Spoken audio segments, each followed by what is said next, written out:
what people in Taiwan think is good for Taiwan is that they want to be allowed to live their lives, right? They don't want to live under the threat of a military invasion. They want to be able to continue to participate in the robust democracy that they've built over the past 4 decades. So I think it's really important for folks in the U.S. to listen to what people in Taiwan want, listen to what policymakers in Taiwan think will actually benefit Taiwan's safety and security.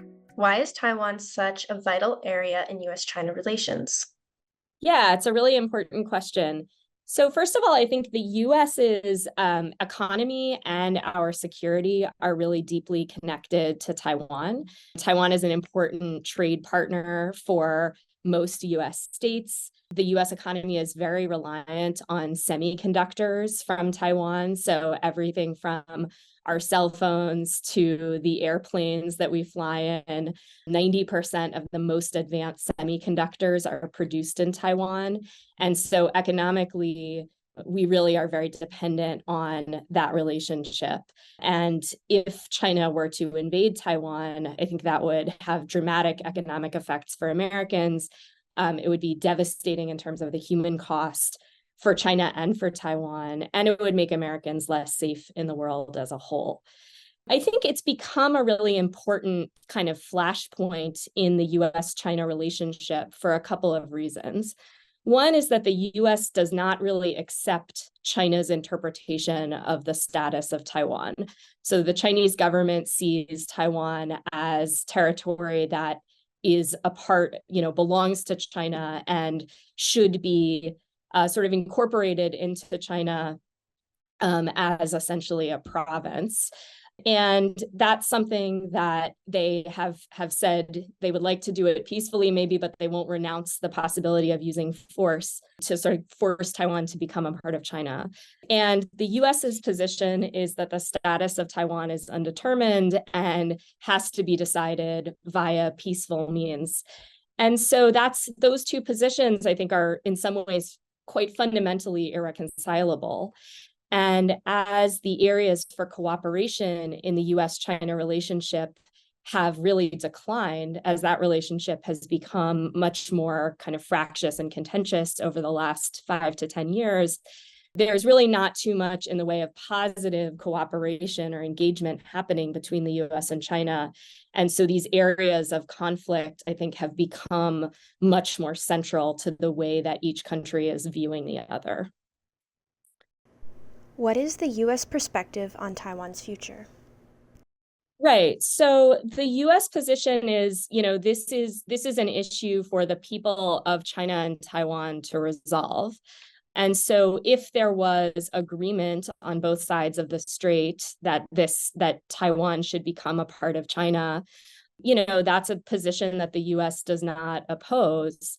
I think what they are opposed to is the idea of a unilateral solution to this problem of China deciding that it's waited long enough and deciding to invade Taiwan. So any non-peaceful resolution or a resolution that only takes the preferences of one side of the strait into account is something that I think the U.S. is really forcefully opposed to. So I think the U.S. for a long time has tried to play a kind of balancing role of deterring either side of the strait from taking actions that it thinks would lead to war.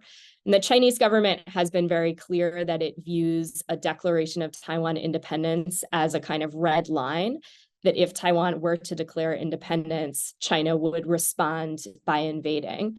And so the US's sort of policy positions in the Taiwan Strait have been designed to do what's sometimes called dual deterrence, deterring China from invading and deterring Taiwan from declaring independence, which might then provoke a Chinese invasion. Which of those actions are more relevant, are more important to deter, has shifted over time.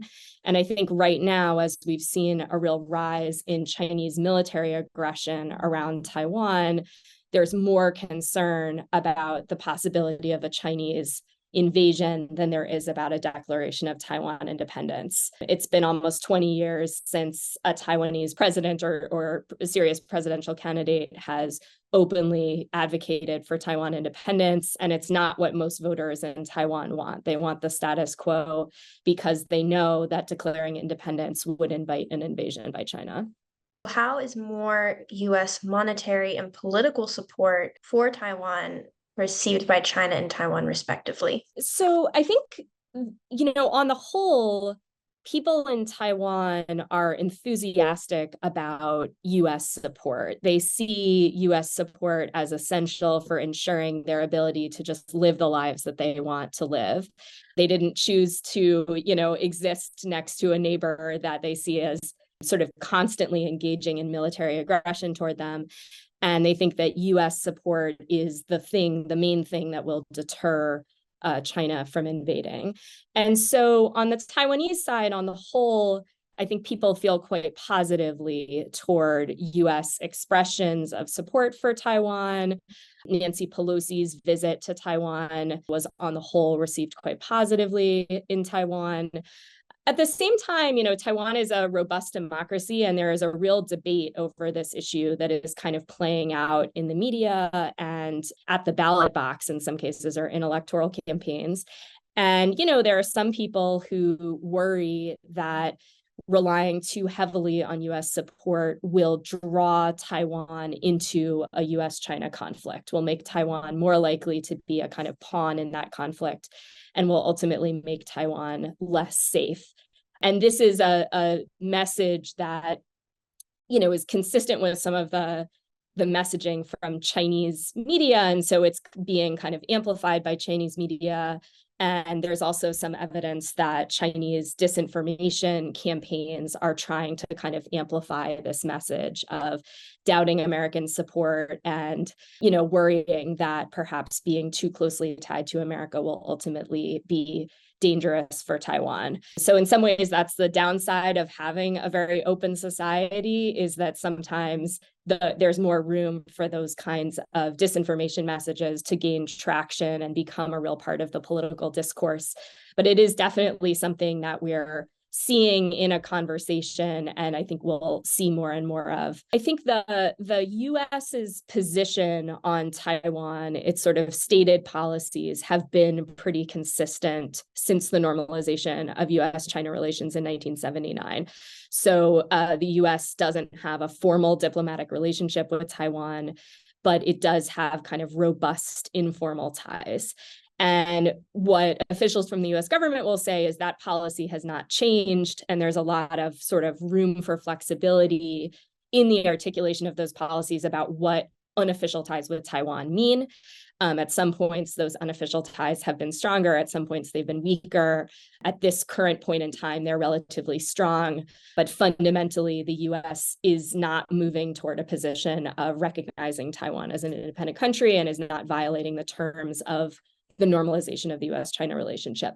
I think Chinese policymakers see it differently. They worry that the U.S. is gradually undercutting the commitments that it made when it normalized relations with China in 1979. And so they see things like Nancy Pelosi's visit to Taiwan as evidence that the U.S. is engaging in more kind of formal state-to-state type relations with Taiwan. And for Chinese policymakers, they see that as unacceptable. And so they've responded in several cases with really strong shows of military aggression. So kind of practicing a blockade around Taiwan after Nancy Pelosi's visit, for instance, to demonstrate the strength of their opposition to a sort of gradual change in U.S. policy toward Taiwan. How do U.S. and Taiwanese understandings of what is good for Taiwan differ?